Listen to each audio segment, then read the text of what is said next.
Bonjour et bienvenue dans cet nouvel épisode de Spin Doctor. On se retrouve aujourd'hui avec Gaspard Ganzer. Bonjour Gaspard. Bonjour. Alors au programme de cet épisode du Ganzer Entretien, les gauches en France, on va faire une brève rétrospective de ce qu'a été la gauche afin de la comprendre mieux aujourd'hui. Alors pour commencer, j'aimerais revenir à l'année 1972 avec l'Union de la gauche. Est-ce que tu pourrais revenir donc sur cette union et peut-être nous expliquer ce que c'est en fait ? Alors, on est en 1972, la gauche a déjà une longue histoire en France. Je vais pas revenir surtout ces prolégomènes, entre guillemets, au 19e siècle. On s'intéressait plutôt à ce qui s'est passé au 20e siècle. La gauche s'est scindée en deux après la Première Guerre mondiale, entre d'un côté une branche communiste et de l'autre part une branche socialiste, essentiellement sur la question de l'alignement par rapport à l'internationale communiste et donc à l'URSS qui était en cours de construction depuis 1917. La gauche a grandi de cette manière-là avec ces deux courants parallèles et a très peu exercé le pouvoir en France, même s'il y a eu l'épisode glorieux du Front populaire en 1936 sous la présidence du Conseil de Blum. Après la Seconde Guerre mondiale, sous la 4ème République, elle a pu exercer le pouvoir de façon intermittente dans le cadre d'alliances bien plus larges, notamment en 1956 avec Guy Mollet. Mais une fois qu'arrive la 5e République en 1958, commence une grande période de traversée du désert pour la gauche. Pourquoi ? Parce que la mise en place de la 5e République, le triomphe de Gaulle, après son retour en 1958, vont faire que la gauche va se retrouver marginalisée et exclue du pouvoir. Et c'est à la faveur de l'élection présidentielle qu'elle va finalement réussir à peser de nouveau dans le débat public. D'abord en 1965, quand François Mitterrand arrive à mettre le général de Gaulle en ballottage, une première fois. Et puis dans les années 70. Alors en 1974, on y reviendra, mais en 1972 se joue quelque chose de décisif, puisque les socialistes et les communistes décident de s'allier de nouveau pour faire un programme commun. Alors ils le font alors que l'un comme les deux partis sont pas très en forme. Les communistes sont moins puissants qu'au lendemain de la Seconde Guerre mondiale et les socialistes viennent juste de se reconstruire en 1971 après ce qu'on a appelé le Congrès d'Épinay.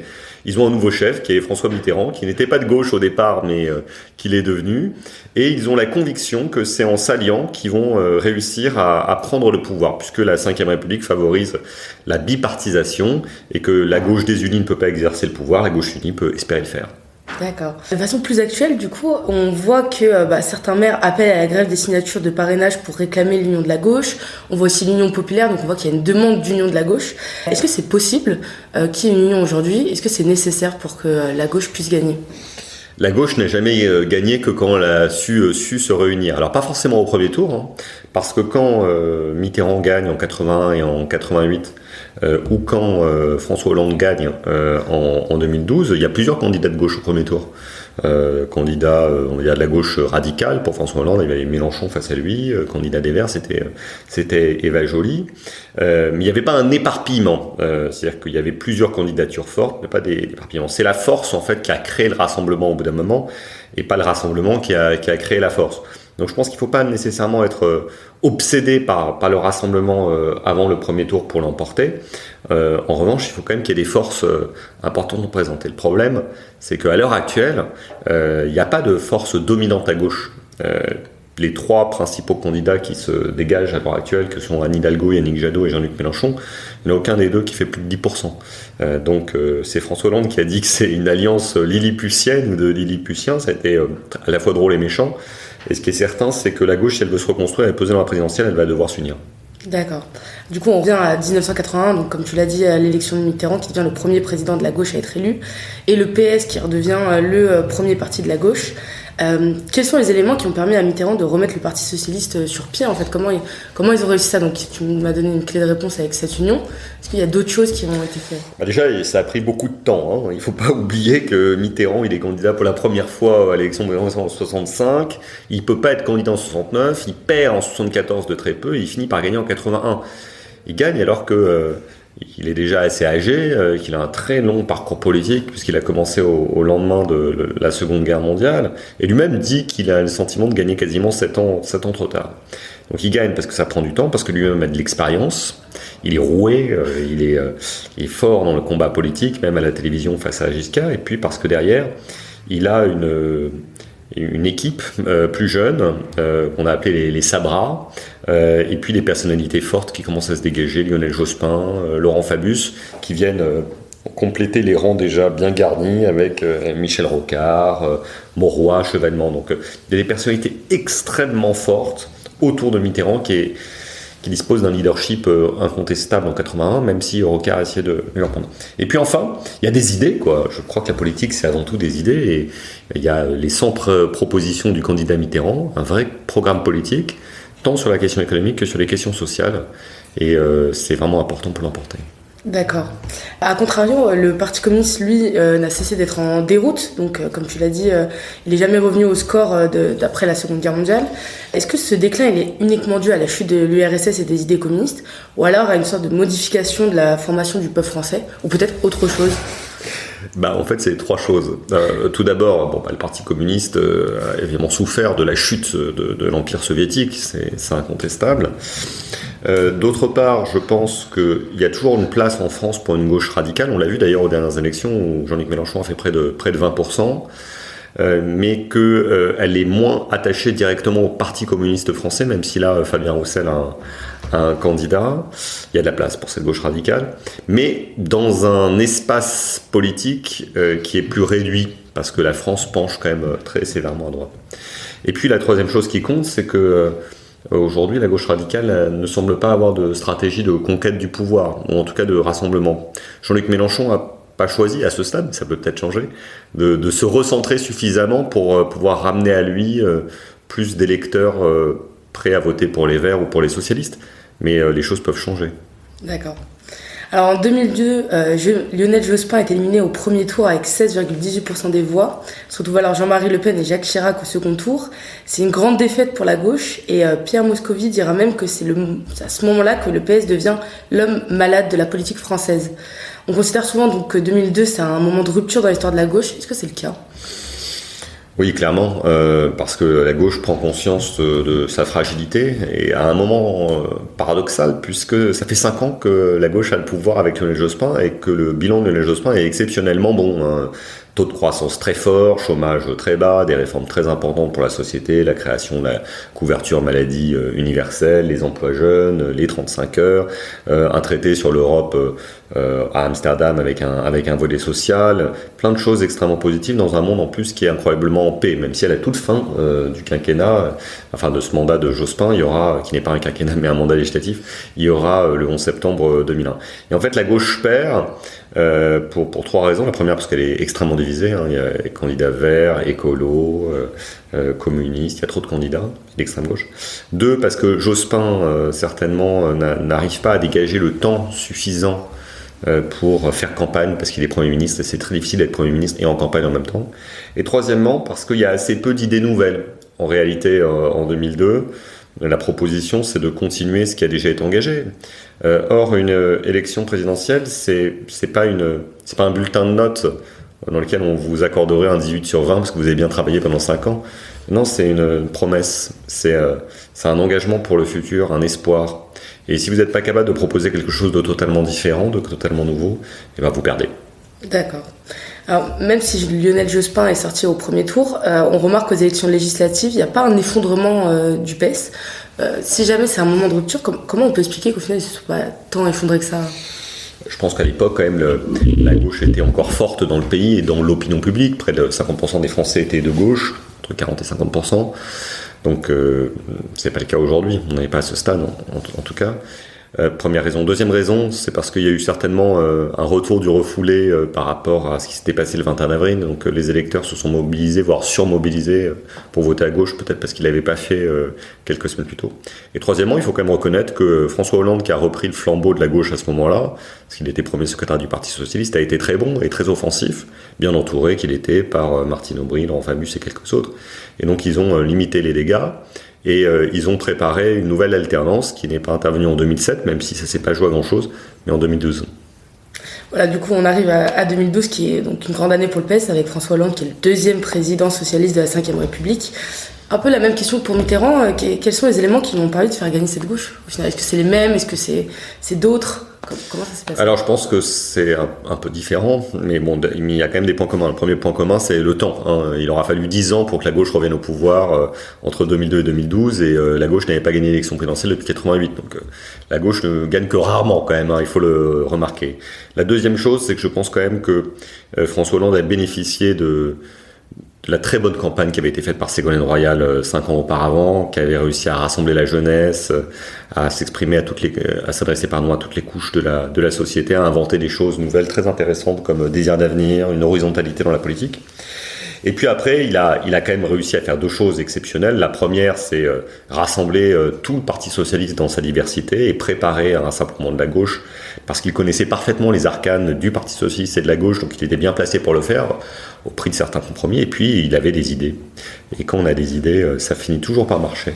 On dit toujours, mais la première proposition de François Hollande, c'est la création de la Banque publique d'investissement, BPI France, qui existe encore aujourd'hui et qui a permis la création de la French Tech. C'est inattendu de la part d'un président socialiste, mais ça voulait dire qu'il avait des bonnes idées pragmatiques.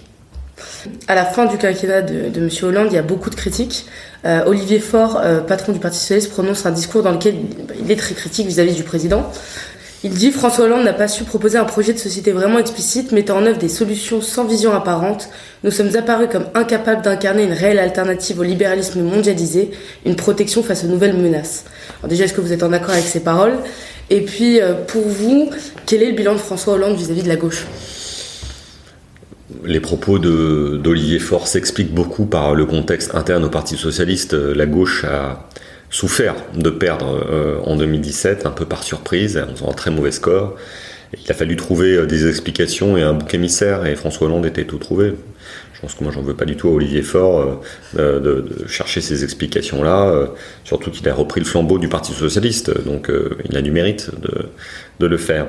Je pense cependant que ce constat est un peu sévère, parce qu'en réalité, il y a quand même beaucoup de progrès qui ont été réalisés pendant le quinquennat de François Hollande, notamment sur la prise en charge des soins, notamment sur le mariage pour tous, le droit à mourir dans la dignité, et puis évidemment l'accord de Paris sur le climat, qui est absolument exceptionnel. Et puis plus largement, la France a tenu son rang dans le monde, en pesant dans les grandes crises internationales, en intervenant au Sahel, en défendant la paix et la démocratie, et enfin, elle a dû faire face, et ça c'est évidemment l'élément marqueur de ce quinquennat, à des attentats terroristes. Et c'est certainement ça qui a compliqué l'appréciation du bilan de François Hollande, c'est que les attentats ont tellement pesé sur le quinquennat qu'on a fini par oublier les progrès qui avaient été réalisés au début du quinquennat, la retraite à 60 ans par exemple, le mariage pour tous, ou l'accord de Paris sur le climat. L'accord de Paris sur le climat, il intervient juste après les attentats de novembre.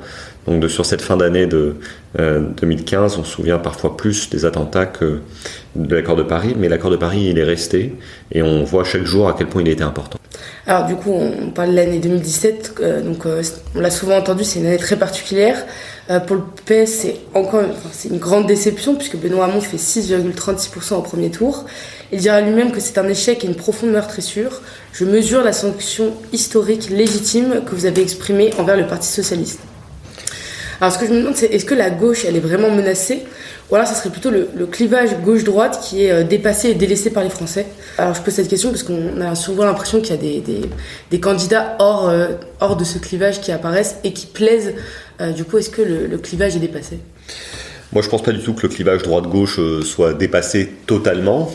Ce qui est vrai, c'est que les partis politiques traditionnels semblent un peu dépassés par les événements. Le Parti socialiste est quand même assez faible, les Républicains sont un peu en train de se refaire, mais ils sont pas en grande forme non plus. Ce qui est vrai aussi, c'est que il y a une vague populiste en Europe, dans le monde et en France qui bouscule les lignes. Ce qui est vrai aussi, c'est qu'il y a des nouveaux clivages qui apparaissent dans le rapport à l'identité, le rapport à l'écologie, par exemple.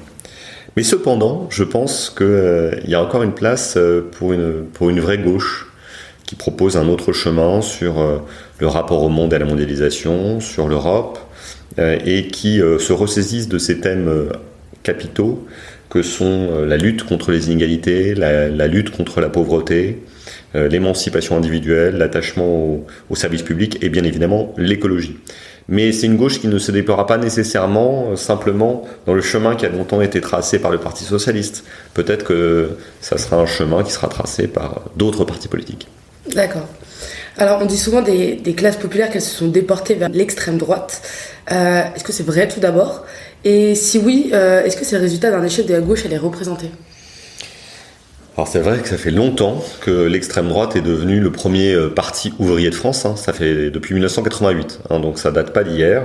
Et c'est vrai que les moins diplômés, les moins qualifiés, les plus pauvres sont quand même tentés par un vote extrémiste, que ce soit à l'extrême droite ou à l'extrême gauche.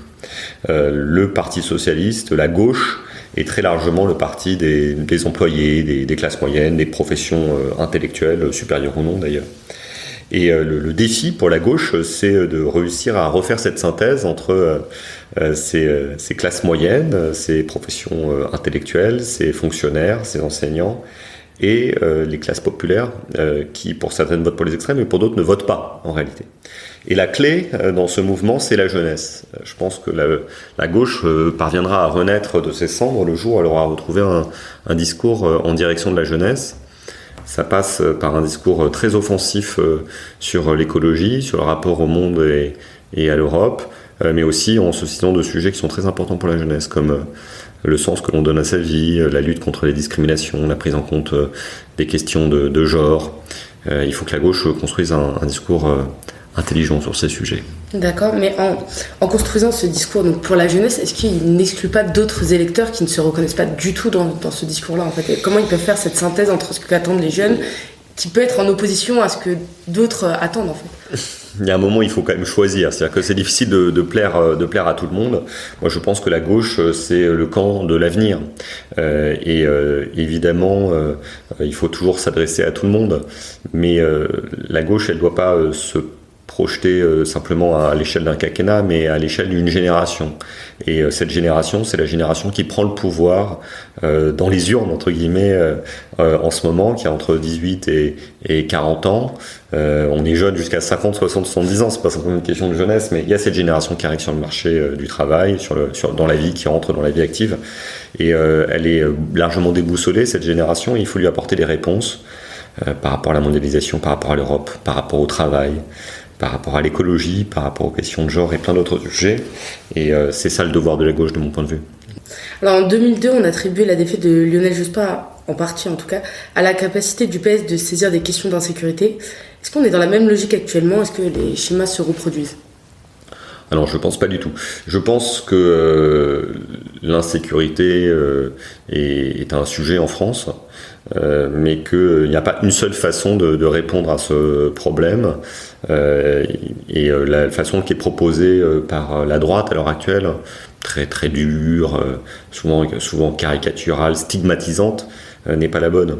La seule manière de construire un pays en sécurité durable, c'est d'améliorer la vie des gens. On n'est pas délinquant par plaisir ou par goût ou par identité. On est délinquant souvent parce qu'on a des problèmes d'argent ou parce qu'on est déboussolé, perdu.